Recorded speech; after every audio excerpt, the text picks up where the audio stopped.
The neighborhood buzzed with whispers. But nobody expected Karen to stoop this low. Her audacity was a local legend, like a storm you could see coming but never quite braced for.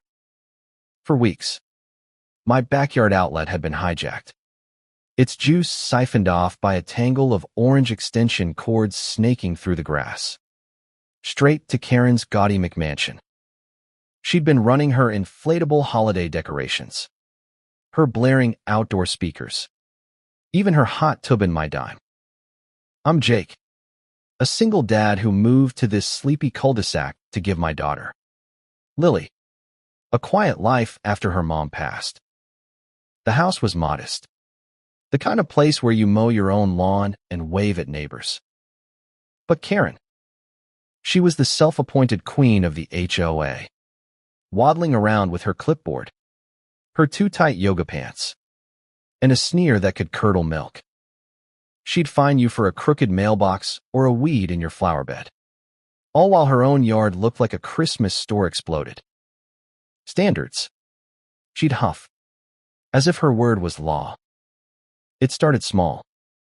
A month ago, I noticed my electric bill creeping up $50, then $100, then $200 more than usual. I'm no math genius, but I know a fridge and a few lights don't burn that much. Lily, my 12-year-old with a knack for noticing things, pointed out the cords one evening. Dad, why's our outlet got a snake going to Karen's yard? She asked, her brown eyes narrowing. I followed the trail, and there it was, a heavy-duty extension cord plugged into my outdoor socket, burrowing under the fence like some sneaky parasite. I should have yanked it right then, but I'm not confrontational. I knocked on Karen's door instead, hoping for a civil chat. She answered in a leopard print caftan, her hair a helmet of bleached curls. What do you want? Jake. She snapped, barely glancing up from her phone. I explained the cord, the bill, the issue. Her pregnant. She cut me off with a scoff. My decorations need power, and your outlet's closer than mine. You don't use it anyway. Her tone dripped with entitlement, as if my electricity was her birthright. I was stunned. Karen, that's stealing. You can't just. Stealing. She barked, stepping closer, her perfume choking me. It's a community. We share resources. Maybe if you maintained your property better, I wouldn't need to improvise.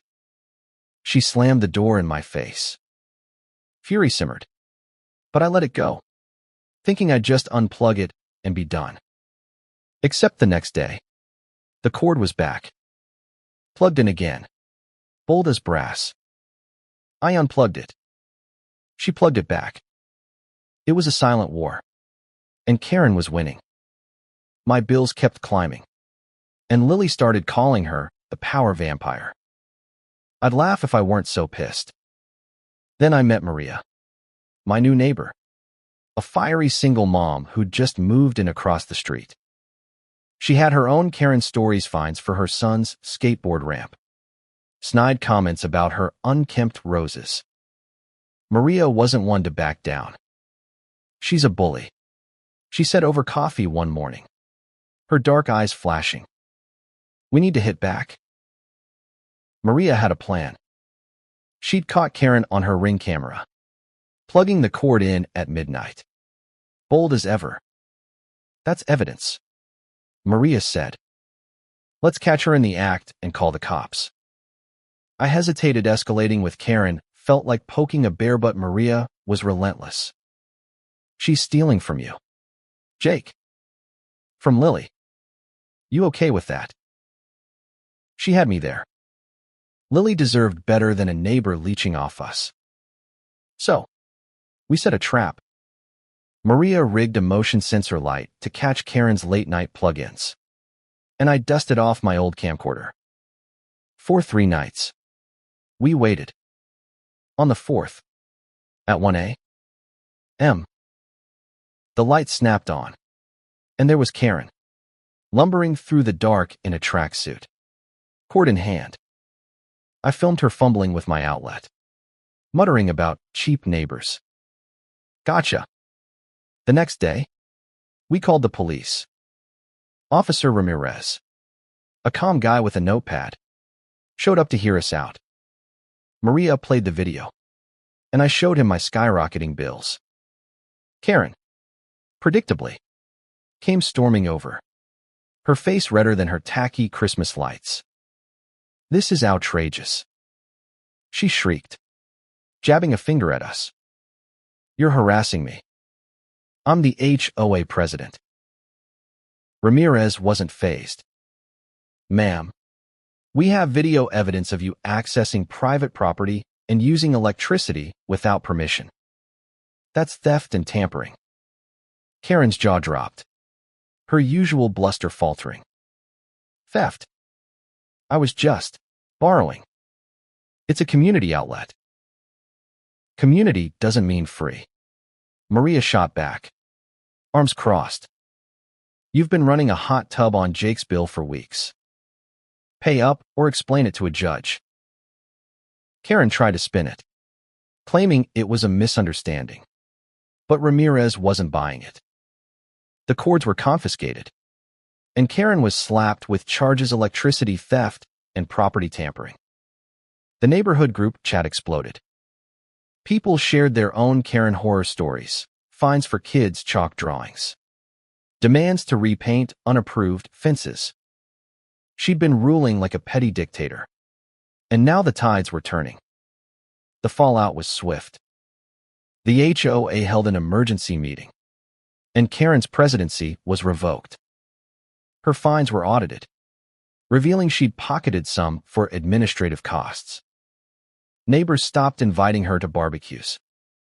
Her holiday decorations sat dark, her hot tub silent. Lily, ever the wise one, said, "Karma's like electricity. Karen, you can't steal it forever." But it wasn't just about winning. Watching Karen deflate, I felt a pang of pity. She was lonely. Maybe hiding behind her clipboard and power trips. Still, actions have consequences. Maria and I split the cost of a lockbox for my outlet, and Lily drew a cartoon of Karen tangled in cords, labeled "The Power Vampire's Last Stand." We taped it to the fence. A quiet victory. Karen's court date is next month. She's facing fines, maybe jail time if the judge is strict. Her reign is over, and the cul-de-sac feels lighter, like we've all reclaimed something. Maria's roses are blooming. My bills are back to normal, and Lily's already planning Halloween decorations on our own power. Sometimes, justice is quiet. Sometimes, it's as bright as a motion sensor light catching a thief in the dark. The end.